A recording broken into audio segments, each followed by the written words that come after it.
जपन क्यों छोड़ दिया, नाम जपन क्यों छोड़ दिया, तूने नाम जपन क्यों छोड़ दिया, तूने नाम जपन क्यों छोड़ दिया, नाम जपन क्यों छोड़ दिया, नाम जपन क्यों छोड़ दिया, नाम जपन क्यों छोड़ दिया, नाम जपन क्यों छोड़ दिया।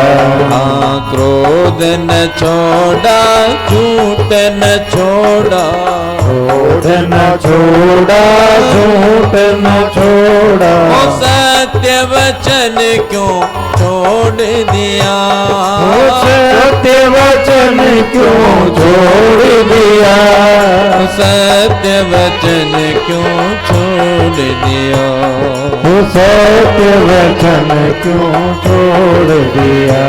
ओ जे सुमिरन ते अति सुख पावे, जे सुमिरन से अति सुख पावे, सोई सुमिरन क्यों छोड़ दिया, कोई सुमिरन क्यों छोड़ दिया, तूने नाम जपन क्यों छोड़ दिया, तूने नाम जपन क्यों छोड़ दिया, तूने नाम जपन क्यों छोड़ दिया, तूने नाम जपन क्यों छोड़ दिया, तूने नाम जपन क्यों छोड़ दिया,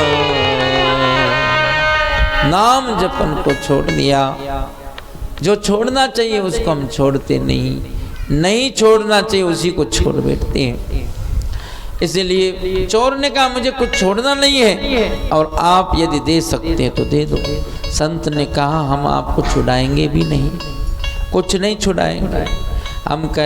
तुम कहते हो हम सिगरेट पीते हैं तो बहुत पियो, शराब पीते हैं हाँ बहुत पियो, परंतु हम छुड़ाएंगे ही नहीं। तो बोले क्या करना है, हमें वो महंगी वस्तु, वह कीमती वस्तु कैसे मिल जाएगी। संत ने कहा मैं सिर्फ एक बात तुम्हें कहता हूँ, छोड़ने की बात नहीं कहता। मैं कहता हूँ कि तुम भीतर से जाग जाओ, तुम भीतर से होशियार हो जाओ, भीतर से चैतन्य हो जाओ।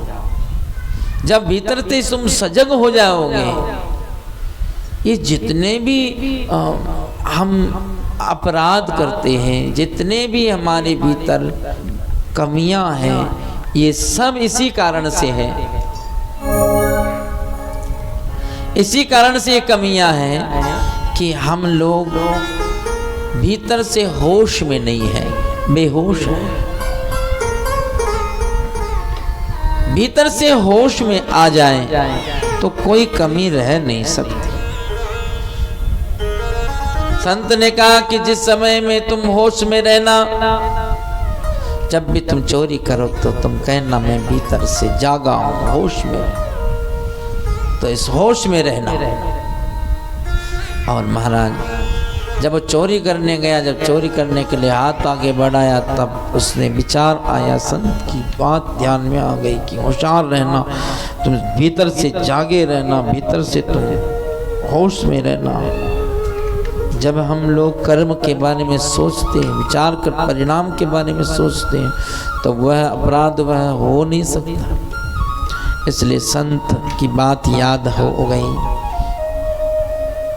और ये जागना ही तो है, जागते नहीं, इसीलिए हमारे हृदय में लूट मार होती रहती है।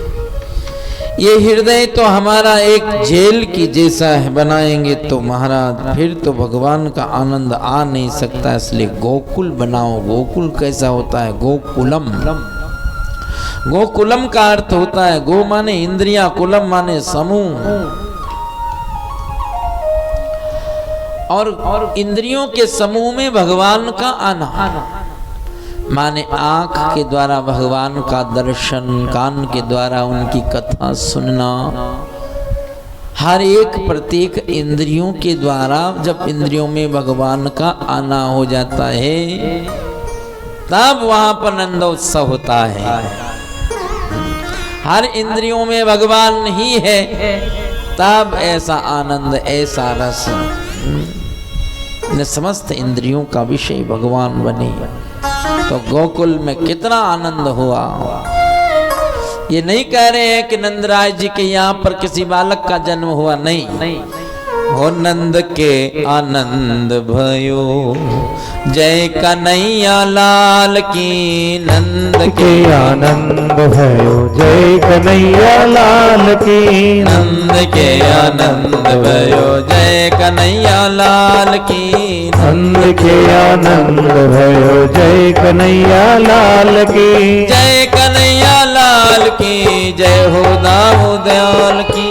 जय कन्हैया लाल की, जय हो दाऊ दयाल की। ओ नंद के आनंद भयो, जय कन्हैया लाल की।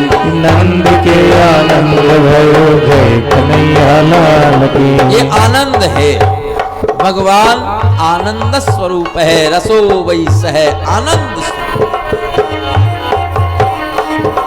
जिस आनंद में किसी का अपेक्षा से नहीं है, निरपेक्ष आनंद है। किसी संसार की वस्तु से अपेक्ष आनंद नहीं है, ये वस्तु सापेक्ष नहीं है, इसलिए वह आनंद है। जब आप किसी वस्तु के द्वारा किसी आनंद को ले रहे हैं ना, तो समझो भगवान का आनंद नहीं है। और जब किसी बिना किसी वस्तु के जब आनंद हृदय में उमड़ पड़े तो समझना वो आपके कृष्ण का आनंद है, वह गोविंद का आनंद है, बिना किसी वस्तु के। जब हम भगवान का नाम लेते हैं ना,